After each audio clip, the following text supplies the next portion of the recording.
Olá, queridos amigos, queridos irmãos em Cristo, a paz do Senhor Jesus. Como vai? Tudo bem com você? Para quem não me conhece, eu sou o professor e presbítero Antônio José.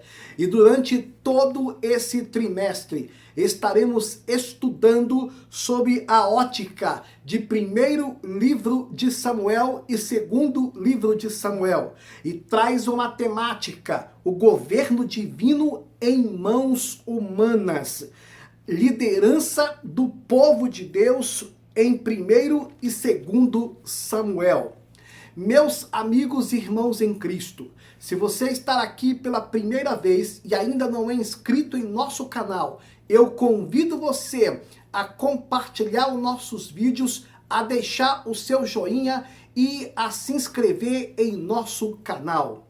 O tema da lição de hoje é a lição de número 2. E a lição de número 2, ela trata da temática o nascimento de um líder profético em Israel. O texto de ouro desta lição fala: e sucedeu que, passado algum tempo, Ana concebeu e teve um filho, e chamou o seu nome Samuel, porque dizia ela: o tenho pedido ao Senhor. Primeiro livro de Samuel, capítulo de número 1, versículo 20. A verdade prática desta lição diz: o surgimento de pessoas vocacionadas como Samuel pode ser o resultado da oração, consagração e ensino dos pais no lar. Este propósito desta lição tem um objetivo geral. E o objetivo geral é exortar que a família pode ser o ambiente propício para que Deus levante pessoas para a sua obra. Este objetivo geral ele é dividido em 3 pontos. O primeiro fala elucidar o ambiente familiar de Samuel. O segundo diz esclarecer que Samuel foi fruto de oração. E o terceiro diz expor a dedicação de Samuel. Meus amigos e irmãos em Cristo, tratando e já entrando na lição, no conteúdo dela, primeiro é importante lhe apresentar do primeiro tópico. E o primeiro tópico fala o ambiente familiar de Samuel. E ele traz pelo menos 3 subtópicos. O primeiro é onde Samuel nasceu.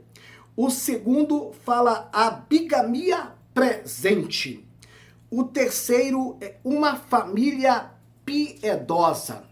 Sabe, amados e queridos irmãos, existe algo importante para salientar no princípio desta lição.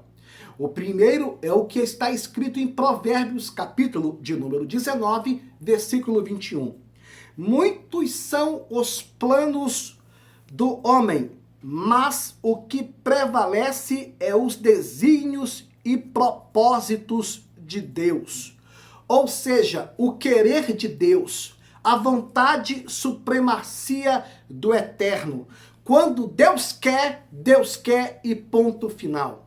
Por que que eu estou tratando dessa temática e deste assunto com você e fazendo esta introdução?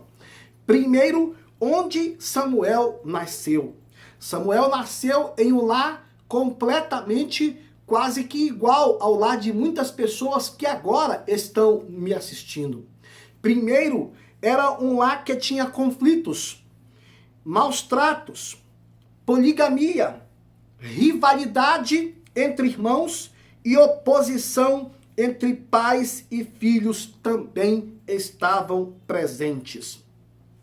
Porém, é nessa conjuntura toda é que aparece a pessoa de Samuel. É importante pontuar aqui que tem pessoas que têm tudo para dar errado na vida. Porém, Deus era com Samuel. Existem pessoas, queridos, que estão vivendo ou que vivem em um lar que anda na contramão dos princípios de Deus. Mas quando a vontade de Deus está sobre aquela vida e aquela vida se rende ao Senhor, sem dúvida alguma, a história é outra.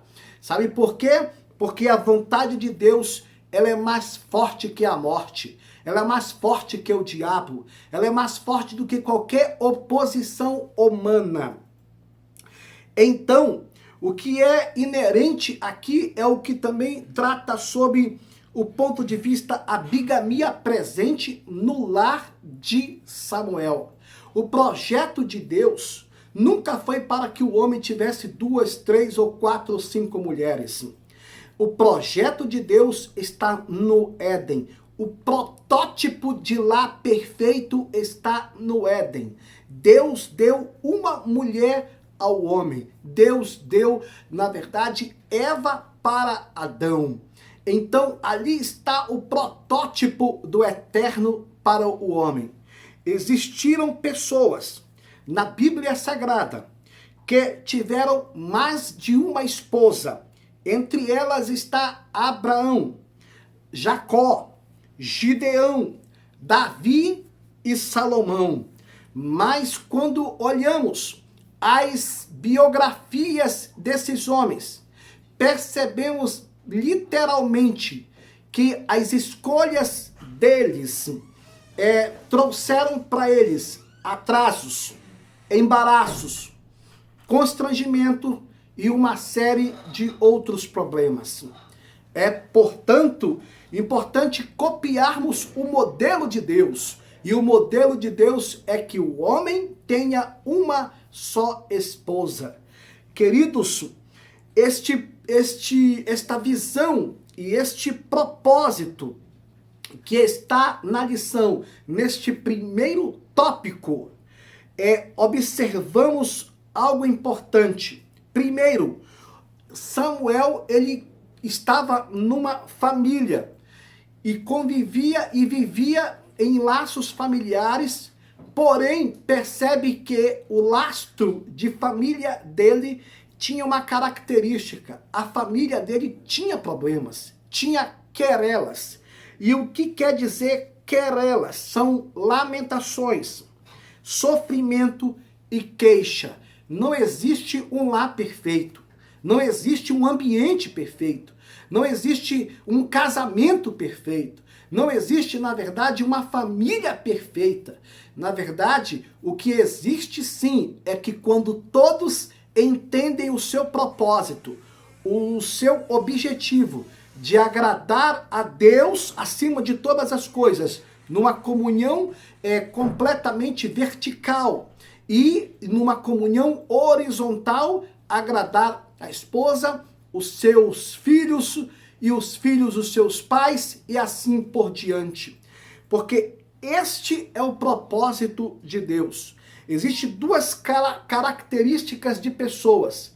Pessoas com problemas e pessoas problemáticas. Em um ambiente no lar se percebe pessoas com problemas, mas também em um ambiente no lar se percebe pessoas problemáticas.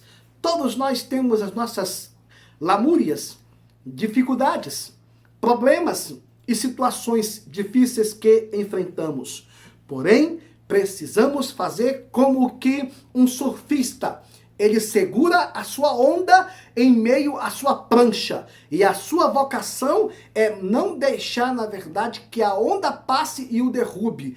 Assim tem que ser o cristão. Ele não pode, na verdade, naufragar em meio a esses conflitos e a essas diferenças.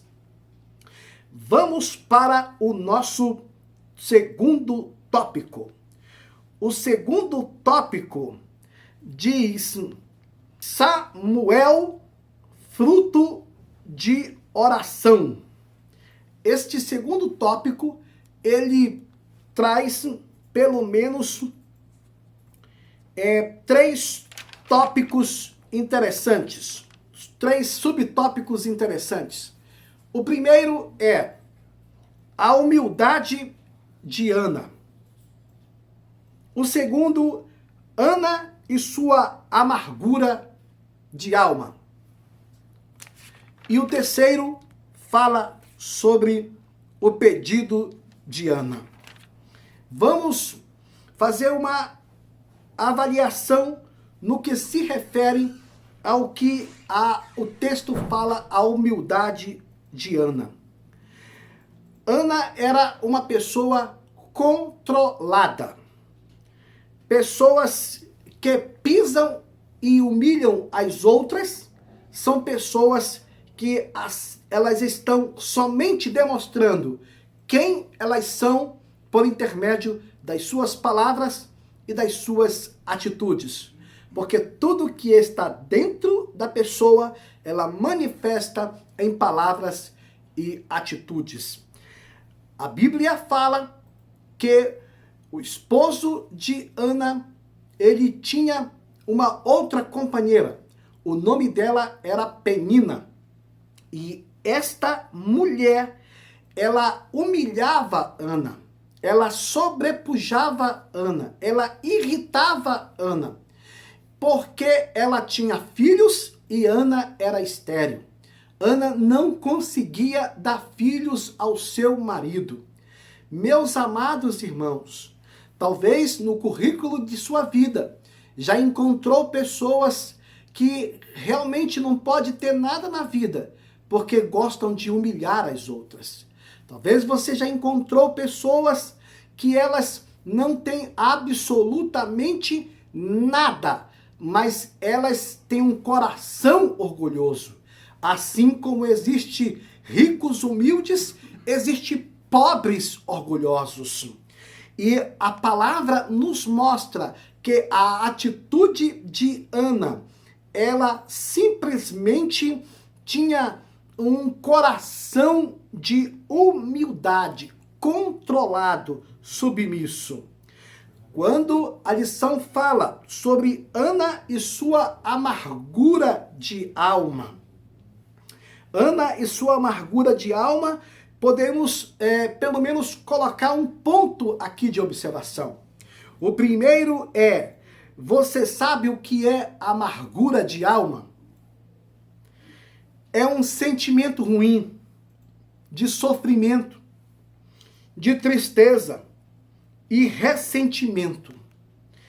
Assim como alguns alimentos que muitas das vezes nós comemos, como o jiló e outros, dá um gosto amargo na boca, assim também, muitas das vezes, quando passamos por humilhações, enfrentamos pessoas problemáticas, convivemos ou até mesmo somos confrontados por pessoas prepotentes e orgulhosas, nós muitas das vezes somos atingidos, feridos, magoados, machucados. Neste momento surge em nós um sentimento de amargura, um sentimento de tristeza, um sentimento de sofrimento. Era este sentimento que Ana, ela vivia. Ela convivia em um lar que uma pessoa a constrangia, a humilhava, a rebaixava. E existem pessoas assim, que quando elas têm tudo para dar uma palavra positiva, mas elas sempre têm uma palavra negativa. Era nessa conjuntura toda que Ana, ela vivia. Porém, quando olhamos algo interessante aqui, é que a palavra do sacerdote, em meio àquele momento em que Ana estava no altar de Deus, orando, buscando, só que quando ela orava, ela não orava na mesma proporção que os judeus na sua tradição oravam. Oravam com voz alta, oravam com todo o euforismo. Não, Ana orava devagar, orava silenciosa, orava de uma forma diferente. Tanto é que o sacerdote pensou que ela tinha, na verdade, ingerido alguma bebida alcoólica. Porém, na verdade, o que ela pedia era algo que estava dentro dela, machucando, atribulando ela, a cura da sua esterilidade. Olha o que a Bíblia diz em 1 Samuel, capítulo 1, versículo 17. A Bíblia fala que o sacerdote, em ver toda aquela situação em que ela estava ali, recolhida e humilde, para orar e buscar, o sacerdote olha para ela, ouve a sua resposta, ao ela ser interpelada como que uma pessoa que estava alcoolizada. Quando o sacerdote ouve ela, o sacerdote dá uma palavra a ela. E esta palavra diz: vai em paz, e o Deus de Israel te conceda a tua petição que lhe pediste. Amados e amigos, aqui temos que fazer uma aplicação na nossa teologia prática, no que nós vivemos no nosso dia a dia. Existem pessoas que nos contam sonhos, que nos contam que irão, na verdade, prosperar, que irão ganhar dinheiro, que irão, na verdade, crescer na vida, ou que irão conseguir coisas, conquistar algo. E se nós não temos uma palavra de fé, de esperança, de concordância, nós temos que ficar calado. Por quê? Porque o sacerdote Eli, em meio a todas as suas limitações espirituais, as suas limitações de vida, ele em meio a tudo isso, a não ter o discernimento, a não ter a autoridade, a não ter, na verdade, a vivência e a convivência e o bom relacionamento com Deus. Mas ele simplesmente abençoou Ana. Ele simplesmente entrou em concordância com ela pela oração que ela estava fazendo. Sabe, queridos, nós temos que aprender, quando nós não temos uma palavra de fé para alguém, nós temos que ficar calado. Nós não somos porta-voz da miséria, porta-voz da derrota. Nós não fomos chamados para desanimar as pessoas, pelo contrário, para encorajá-las. E aqui fala sobre outro tópico, o pedido de Ana. O pedido de Ana é algo assim que temos que aprender. O que Ana pediu? Pode ver que nas suas orações, nas minhas orações, nas nossas orações, temos vários pedidos a Deus. E pedimos muitas das vezes coisas que realmente nem vai acrescentar alguma coisa na nossa vida. Mas, porém, Ana tinha um pedido específico. Ela pediu um filho ao Senhor. E quando ela fez este pedido, ela condicionou: se o Senhor me der este filho, ela realmente tinha um propósito no seu interior, no seu coração, na sua vida. Ela tinha esse propósito. E o Senhor, no pedido que que ela fez a Deus, ela tinha um propósito. E é interessante que todas as vezes nós oramos, mas precisamos, na verdade, entregar todos os pedidos a Deus. E honrar a Deus com os nossos pedidos. Pelo propósito que ela fez, Samuel tinha que ser um nazireu. Pelo propósito que ela fez, Samuel tinha que ser um levita. Pelo propósito que ela fez, Samuel tinha que ser um homem separado. Pelo propósito que ela fez, Samuel tinha que ser um homem diferente. Mas é tão bom quando as nossas orações, elas estão em sintonia com o desejo e a vontade de Deus. Isso sim muda muita coisa na nossa vida. Vamos para o terceiro tópico. O terceiro tópico fala a dedicação de Samuel. E este tópico, ele traz 3 subtópicos. O primeiro, o nascimento de Samuel. O segundo, o cumprimento do voto. O terceiro, fala sobre a dedicação de Samuel. Queridos, nós podemos fazer uma avaliação bem importante aqui nesse momento. O primeiro é que Samuel, ele era um divisor de águas no processo que Israel vivia. Período de anarquia, depois passou um período de teocracia e depois um período que conviveu e viveu ainda na monarquia. Porém, precisamos entender importantes áreas nesse propósito que Deus teve no nascimento de Samuel. Primeiro, em todo momento de trevas na história, em todo momento de crise na vida do povo de Israel, em todo momento em que na história humana houve realmente trevas, houve realmente em que o povo, as pessoas, a humanidade estava distante de Deus, Deus sempre tinha uma válvula de escape. Deus sempre tem os seus. E o propósito de Deus era que Samuel se tornasse ali um verdadeiro despertador de Israel. Samuel trouxesse ali a essência do verdadeiro sacerdócio que veio, na verdade, de Arão. Ou seja, Samuel trouxesse ali algo que viesse trazer um avivamento para o povo de Israel. Deus tem os seus propósitos. Aqui fala sobre o cumprimento do voto. O cumprimento do voto.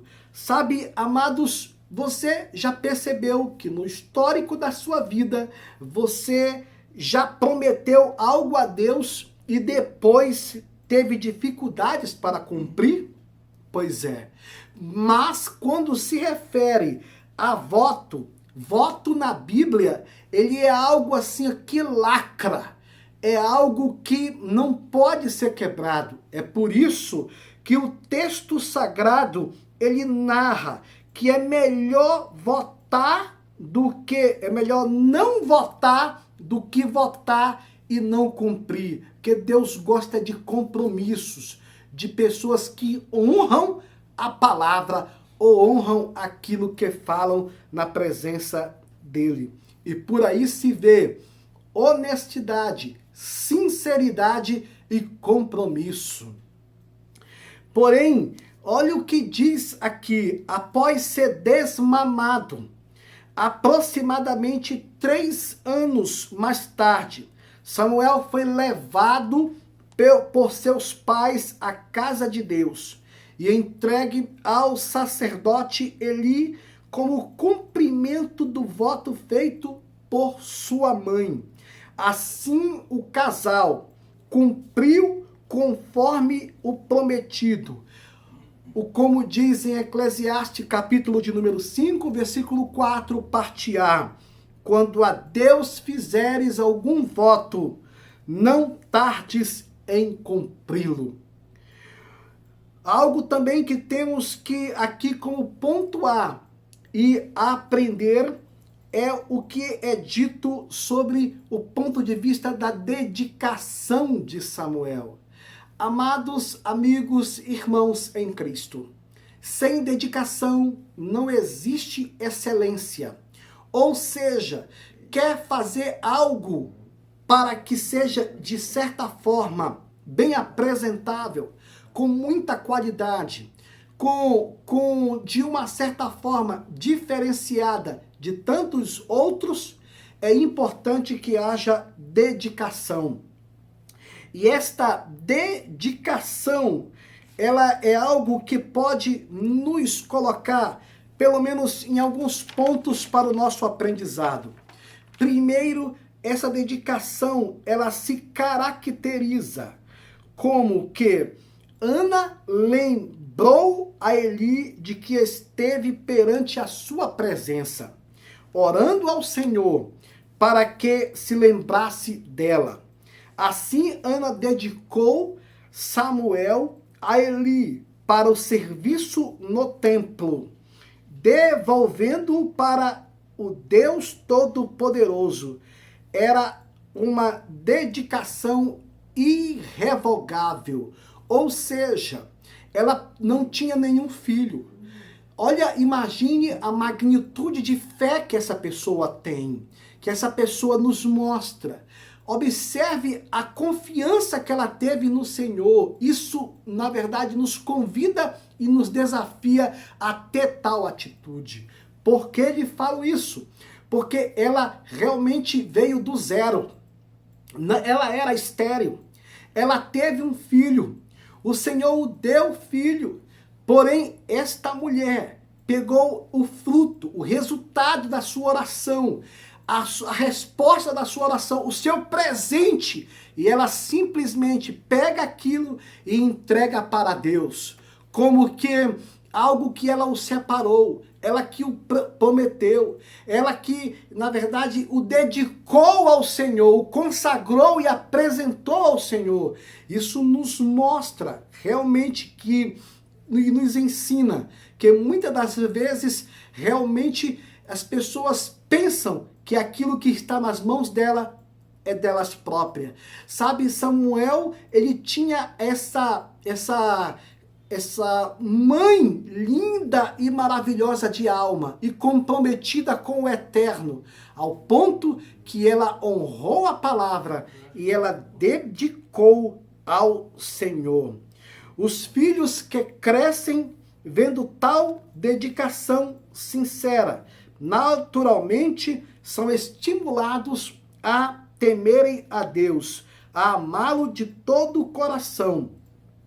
Mostremos, portanto, reverência, humildade e honra ao Senhor nosso Deus. Os filhos, eles veem o espelho, eles veem nos pais o exemplo, eles veem essa característica e essa postura na vida dos pais quanto ao compromisso cristão, quanto à vida cristã.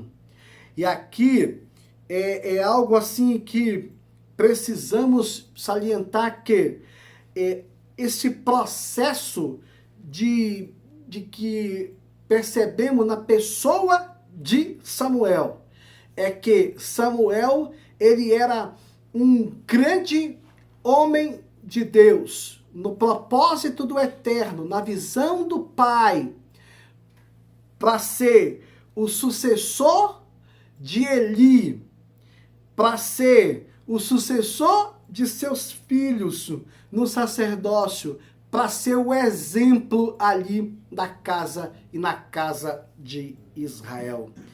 Para trazer, na verdade, um divisor de águas. É isso que aprendemos nesta lição. Que na sua vida, e que na minha vida, e que na nossa vida, venhamos aprender com esses exemplos. E que esses exemplos da vida de Samuel, dessa dedicação tamanha, venha nos constranger e nos convidar a ser diferentes. Que Deus te abençoe e te guarde, em nome do Senhor Jesus. E eu quero aqui orar por você. Amado Deus e Pai que estás nos céus, eu te apresento cada aluno e cada professor que aqui está. O Senhor conhece cada um, meu Pai, em tantas partes deste país.